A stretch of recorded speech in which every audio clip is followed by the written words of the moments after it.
Saya paham sekarang. Sekarang kalau kita perhatikan dalam ayat yang ke-17, ada frasa kunci dalam surat ini. Orang benar akan hidup oleh iman. Nah, apa arti dari frasa ini, Pak Yohanes? Lantas, bagaimana kita bisa menghubungkan hal ini dan memahami dengan benar apa yang tertulis di sini, Pak Yohanes? Baik, ini merupakan pertanyaan yang bagus berarti berkaitan dengan kebenaran Allah. Bagaimanakah Allah dalam segala kebenarannya berhubungan dengan dunia yang sangat jahat ini? Ada dua hal yang perlu kita perhatikan. Yang pertama, jika Allah benar, maka ia akan membawa penghakiman atas kejahatan dalam dunia ini. Dan ini yang kita lihat di sini. Manusia telah memilih untuk berjalan dalam jalan yang tidak benar. Dan Allah berkata, teruskan saja, lakukan sesukamu. Namun ingat, penghakiman akan datang. Yang kedua, Allah membawa kebenaran dan menghakimi mereka yang tidak benar. Bagaimana ini bisa terjadi? Pendapat manusia mengenai hal ini yang ada dalam konteks religius agama Yahudi pada waktu itu adalah bahwa seseorang bisa dianggap layak dengan melakukan suatu perbuatan. Gagasan ini yang beranggapan bahwa melalui perbuatan mereka akan dianggap layak untuk menerima sesuatu lain adalah karena mereka menganggap bahwa di dalam diri manusia mereka ini adalah orang yang baik. Namun, ingat, kitab Roma memberikan pendapat yang berbeda. Dalam terjemahan baru, kebenaran Allah adalah kebenaran oleh iman. Dari awal sampai akhir. Maksudnya apa? Ini berarti bahwa kebenaran Allah adalah kebenaran yang diperoleh melalui iman sejak semula sampai kepada akhirnya. Dengan kata lain, tidak ada cara lain untuk memperoleh kebenaran. Satu-satunya cara untuk kita dapat datang kepada Allah hanya melalui iman. Dan sejak semula pun, senantiasa seperti itu. Kita bisa melihat sejak zaman Abraham dan Habakuk. Mereka dikatakan orang benar, karena mereka menunjukkan imannya. Jadi ini merupakan sesuatu yang sangat penting. Kebenaran hanya dapat diperoleh melalui iman, sebagaimana yang telah terjadi sejak semula sampai akhirnya nanti. Benar sekali, Pak Yohanes. Sekarang, ada sesuatu yang membuat saya takut ketika membaca pasal yang pertama dari kitab Roma ini, Pak Yohanes. Ketika kita sampai kepada ayat yang ke-28, serta membacanya sampai pada ayat yang ke-32. Kenapa? Sepertinya saya sedang membaca berita tentang apa yang terjadi sekarang ini, Pak Yohanes. Allah telah menyerahkan manusia untuk melakukan sesuatu yang mengerikan. Bagaimana ini, Pak? Apakah Allah telah menyingkirkan manusia dan berkata, nah, karena ini yang kamu mau, silakan saja. Apakah seperti ini, Pak Yohanes, yang terjadi? Sayangnya ya, saya tidak akan berkata bahwa setiap orang seperti ini, karena jika demikian, saya akan menyamaratakan semuanya. Namun sebenarnya dunia kita sekarang ini sangat mirip atau hampir sama dengan dunia Yunani Romawi zaman dulu. Apa artinya? Artinya bahwa keinginan manusia merupakan sebuah keinginan yang absolut yang melampaui segala-galanya. Dan hasilnya adalah penolakan terhadap Allah karena manusia menempatkan dirinya pada posisi seperti Allah.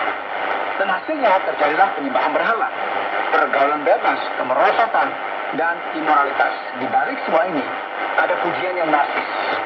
Sebuah pujian yang memberikan perhatian kepada diri sendiri, berdasarkan egosentris yang sedemikian besarnya. Proses penyembahan berhala ini termasuk juga di dalamnya sebuah pemujaan terhadap diri sendiri. Perilaku seksualitas yang menyimpang dan sadis, mencari pemuasan hasrat dan kesenangan yang begitu luar biasa, yang egosentris dan sangat narsis. Dari semua ini adalah manusia kehilangan semua rasa tanggung jawabnya. Perhatikan ya, hari-hari ini kita bisa melihat bagaimana banyak sekali orang tidak peduli dengan keluarganya. Mereka tidak memikirkan tentang segala sesuatu yang termasuk dalam seksualitas. Yang mereka inginkan hanyalah pemuasan hasrat untuk diri sendiri, yaitu keinginan yang sangat hedonis dan egosentris.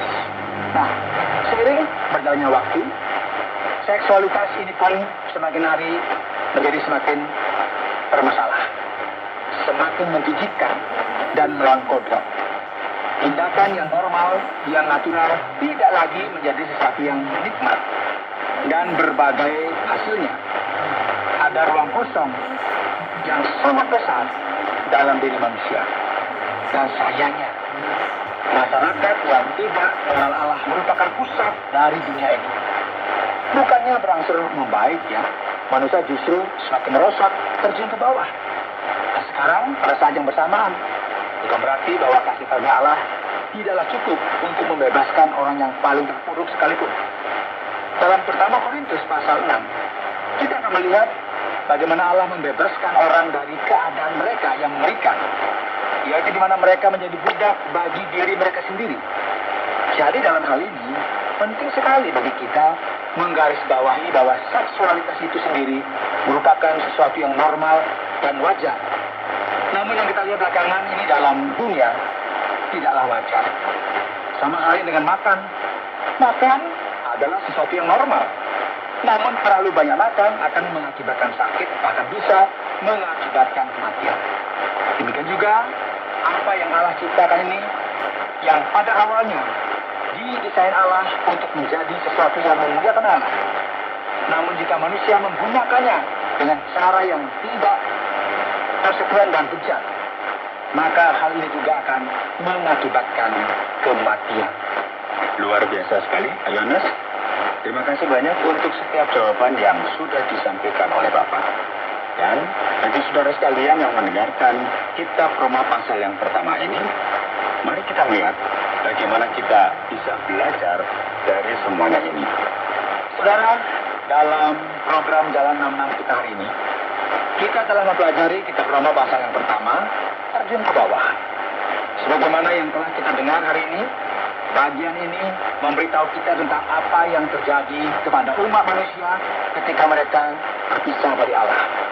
Dan pelajaran besar yang kita perlu pelajari dari sini adalah Allah adalah hakim. Kita melihat dunia kita sekarang ini yang penuh dengan masalah moral dan etika. Banyak orang berpikir bahwa ini merupakan bukti bahwa Allah tidak eksis, bahwa Allah telah meninggalkan dunia ini. Sepertinya kita senantiasa sendiri dan tidak tahu akan kemana. Namun firman Tuhan menyatakan kepada kita mengenai apa yang sebenarnya terjadi. Sebenarnya ini semua merupakan hasil dari perbuatan manusia yang memilih untuk meninggalkan Allah dan memalingkan diri dari Allah. Namun ini tidak terjadi secara absolut, karena Allah masih memberkati umat manusia, yaitu kepada mereka yang memilih untuk mencari Allah. Allah adalah hakim. Tanpa Allah, tanpa kebenaran dan penghakimannya, tidak ada keselamatan bagi umat manusia. Saudara pendengar, karena waktu yang tidak memungkinkan, kita akhiri program Jalan 66 kali ini. Kami menantikan Anda untuk tetap mengikuti pelajaran berikut dalam lanjutan pembelajaran Alkitab yang memberikan pelajaran menyeluruh tentang firman Tuhan.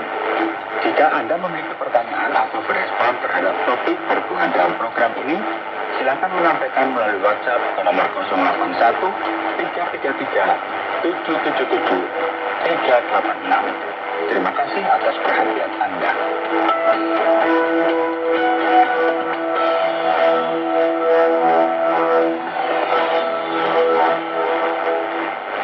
Saudara pendengar, sampai di sini dulu perjumpaan kita bersama dengan program Jalan 66. Jangan sampai ketinggalan. Tetap nantikan kehadiran program Jalan 66, program mengenai pembahasan Alkitab yang menyediakan pendekatan renungan firman Tuhan yang mudah dimengerti dan dipahami ini di minggu yang akan datang. Dari KTWR, Peganang Guam, sampai jumpa.